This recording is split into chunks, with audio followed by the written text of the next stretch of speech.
What's up, YouTube? It's your boy Kwame here, professional world champion bodybuilder and graduated in nutrition and food science. Today, I've got an epic topic for you.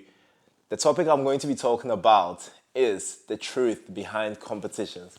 Now, competitions, are they healthy for you? Okay, I know a lot of you hear about, I want to do a bodybuilding show, I want to get swole, I want to get shredded, but do you guys know much about the dark side of competition? So this is a video, this is just part one of the truth behind competitions, because this is a very long topic and I can go on about it all day. So I'm going to break this down into a few parts. But I want you guys to join me and enjoy this. And before we get started or get deep into this, please hit that like button, comment, subscribe, turn on post notifications as well so you don't miss out. Now let's talk about competitions, okay? What does it mean to compete at a high level?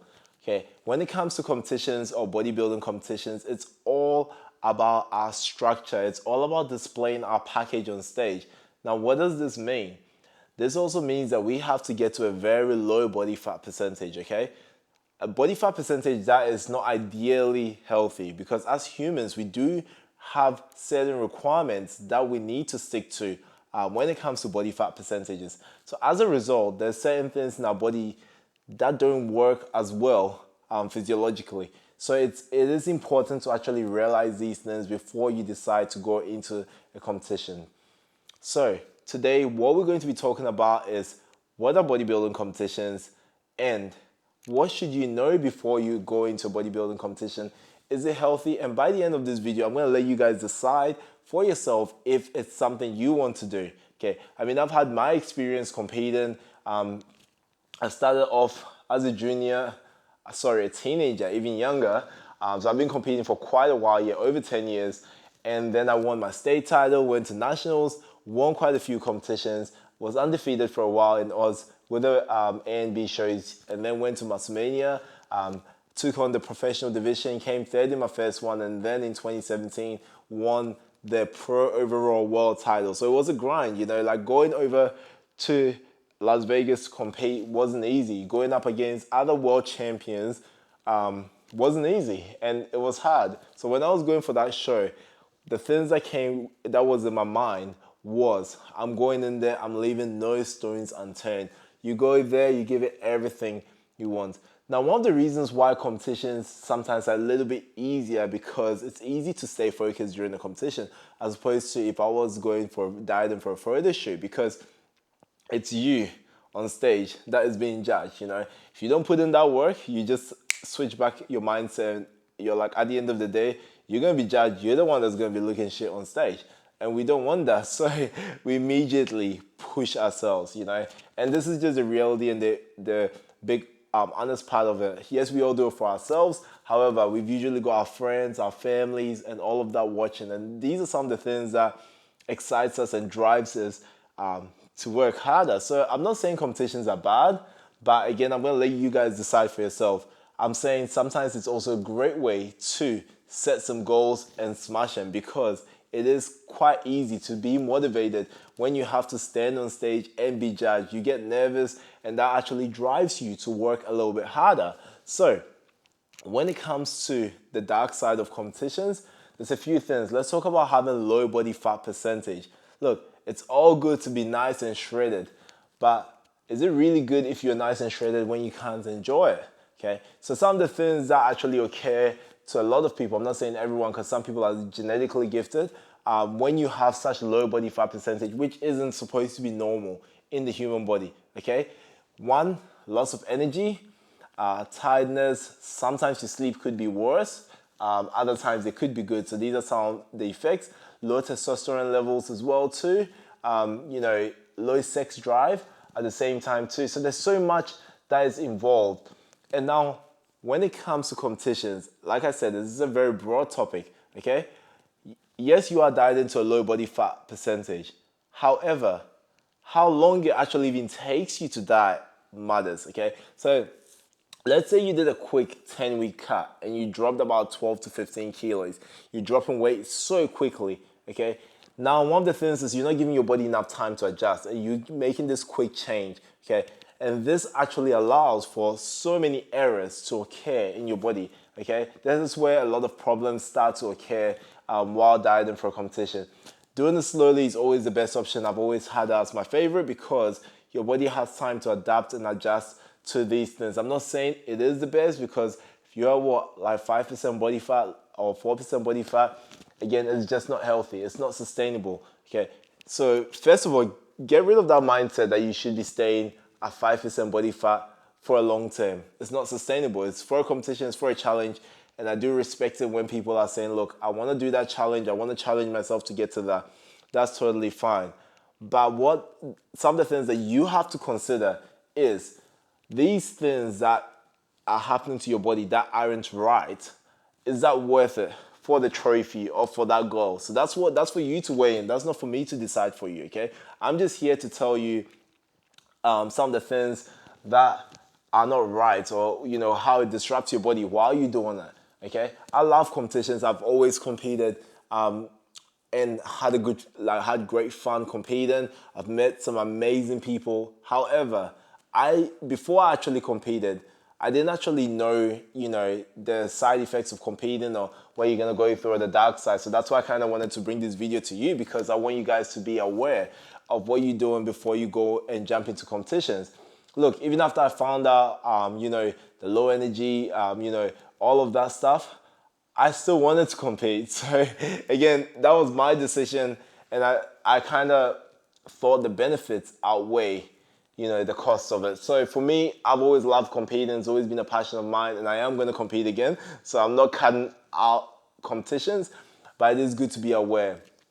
So when it comes to dieting, I diet over a long period of time. I do it very, very slowly. I give my body time to adjust. And this is one thing I personally recommend. Some people can diet very quickly in a short period of time. Look, props to them. Like I said, I'm very open-minded. However, one of the things that you got to look out for is when you do compete and you're dieting down, most of the time your metabolism is going to be slowing down the process because you're slowly decreasing your calories over a period of time.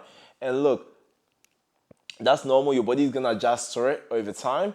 And what happens is your new estimated energy requirement, which basically is how much you actually need to eat to one, survive, plus your POW, which is your physical activity level. When you combine that together, that's your estimated energy requirement. So how much you require plus the activity you do in a day.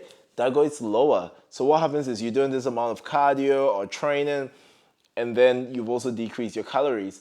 Your body needs to balance at some point because it's going to adjust to every single thing that you do, homeostasis. You guys will all know that because if you've watched some of my previous videos, if you haven't, make sure you go back and check it out because there's a lot of knowledge bombs in there for you.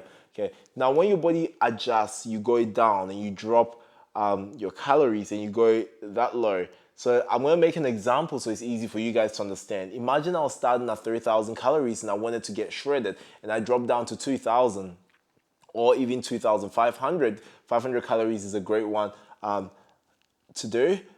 What happens is eventually my next estimated energy requirement is going to become 2,500. So eventually my body is going to adjust. What this means is if I'm still eating 2,500 calories, I'm not going to see any weight gain or weight loss.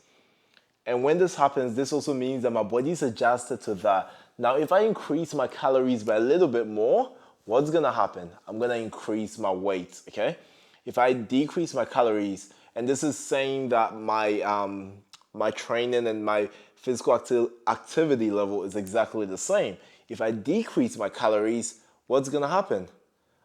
I'm going to potentially lose weight too, considering everything's working, okay? So the issue here is the fact that now I've moved from 3,000 calories where I wasn't gaining any weight to 2,500 calories where I don't gain any weight. But if I eat more, I'm going to put on weight. If I eat less, I'm going to drop weight. So your overall metabolism drops. So what do you have to do after competitions?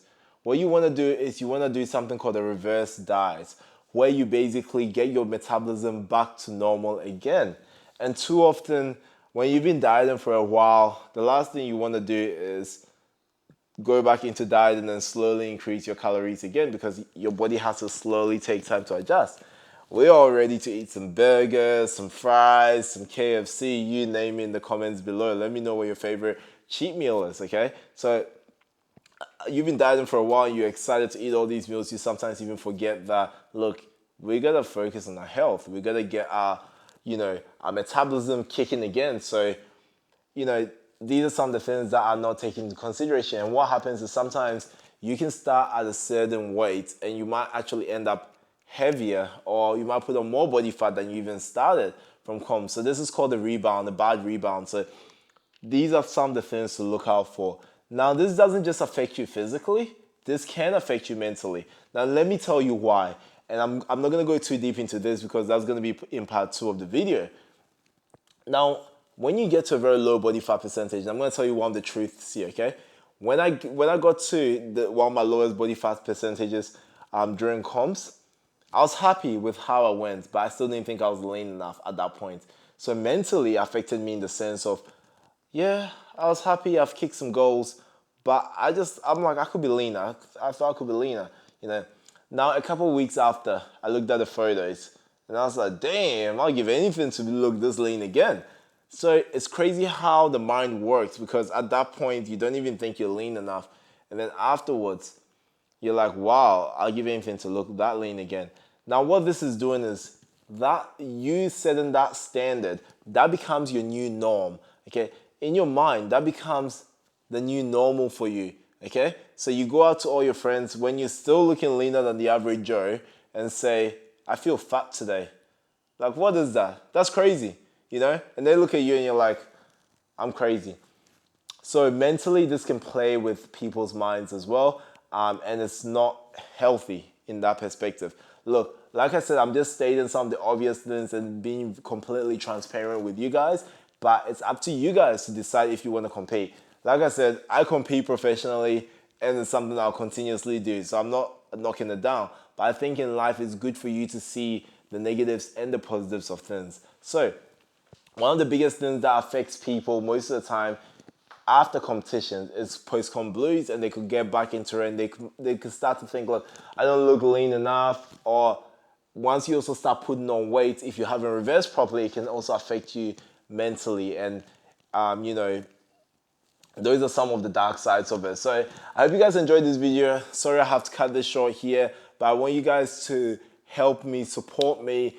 Drop in the comments below as well what topics you want to see next. And I'm going to shout you guys out in my next video when I do it, when I see you guys as well too. Because if there's a great topic and I talk about it, I'm definitely shouting you guys out. Turn on those post notifications, hit that like button, subscribe, and let's go!